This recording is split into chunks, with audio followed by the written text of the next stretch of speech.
بچے کے اخلاق جو ہے نا اس کا بہت بڑا تعلق جو ہے نا ان کی ماں اور اس کے گھر کی تربیت سے بھی ہے، اور اس کی پرورش جہاں ہو رہی ہے اگر وہیں پر وہ اخلاقیات نہیں ہیں، وہیں پہ مار دھار ہے، وہیں پہ گالم گلوچ ہے، تو ظاہر ہے کہ وہ بچے کی جو پرورش ہو رہی ہے تو بچے پر اس ماحول کا اثر تو پڑے گا نا۔ پھر نکالنا جو ہے نا اس عادت کو اتنا آسان نہیں ہوتا، لیکن صحبت سے پھر وہ عادتیں نکلتی بھی ہیں۔ مرحبا۔ اس لیے اگر کوئی والدین اپنی اولاد میں یا معاشرے میں کوئی بھی ایسی خرابی ہم پاتے ہیں تو اس کو دور کرنے کے لیے سب سے پہلے اس سبب کو دور کرنا پڑے گا جس کی وجہ سے وہ خرابی پیدا ہو رہی ہے۔ بچے نے اگر گھر سے نہیں سیکھا تو کہیں سے تو سیکھ کر آیا ہے نا، تو کہاں سے سیکھ کر آیا ہے؟ پہلے تو چیک کرے گھر میں تو ایسا ماحول نہیں ہے، گھر میں تو نہیں ہے۔ اگر کہیں باہر سے سیکھ کر آیا ہے تو ظاہر بات ہے وہ باہر کی جگہ کو دیکھا جائے گا، بھئی یہ سیکھ کر آ کہاں سے رہا ہے، اس کا ایٹیٹیوڈ کیوں خراب ہو رہا ہے، یہ بدتمیز کیوں ہوتا چلا جا رہا ہے، پھر اس کا تعلیمی ادارہ یا جہاں پڑھنے جاتے ہیں، جہاں اٹھتے بیٹھتے ہیں وہ دیکھ لیا جائے،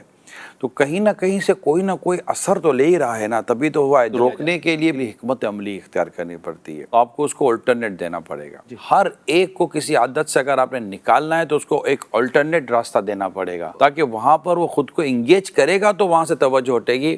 آپ بولو بس چپ چاپ بیٹھ جاؤ، اب وہ چپ چاپ کیسے بیٹھے گا یار؟ یہاں نہیں جانا، گھر میں بند کر دو۔ گھر میں کب تک بند کر کے رکھو گے؟ اس کے دماغ کے اندر خرابیاں پیدا ہونا شروع ہو جائیں گی، وہ باغی ہونا شروع ہو جائے گا، کیونکہ اس کو اس ٹائم میں بزی رہنا ہے، اس کو کہیں جانا ہے، اس کو کسی سے ملنا ہے۔ تو اب آپ نہیں چاہتے کہ یہ وہاں جائے یا وہاں یہ کسی سے ملے، تو آپ اس کو اسی طرف لے جائے گا وہاں یہ ملے۔ اچھا وہاں اس کا دل نہیں لگے گا تو وہاں آپ کے اخلاق، آپ کا کردار، آپ کی مسکراہٹ، آپ کی کوئی دلچسپ انداز، اس کو کچھ ایسا انٹرٹین کرنا شریعت کے دائرے میں رہ کر، تاکہ اس کا وہاں بھی دل لگنا شروع ہو جائے، ورنہ وہ وہاں سے بھی نکل جائے گا۔ اس لیے سمجھداری یہ ہے کہ آپ اس کو ایک بیسٹ آلٹرنیٹ دیں گے، تب جا کر یہ کہیں سے اس کو نجات ملے گی، اور جس دن نجات مل گئی اس دن وہ انشاءاللہ آپ کو دعائیں دے گا کہ آپ نے مجھے بہت ہی زبردست وقت میں اور بہت ہی برے انجام سے بچانے میں آپ نے میری مدد کی ہے، ورنہ یقین مانے بہت برا انجام ہو جاتا ہے۔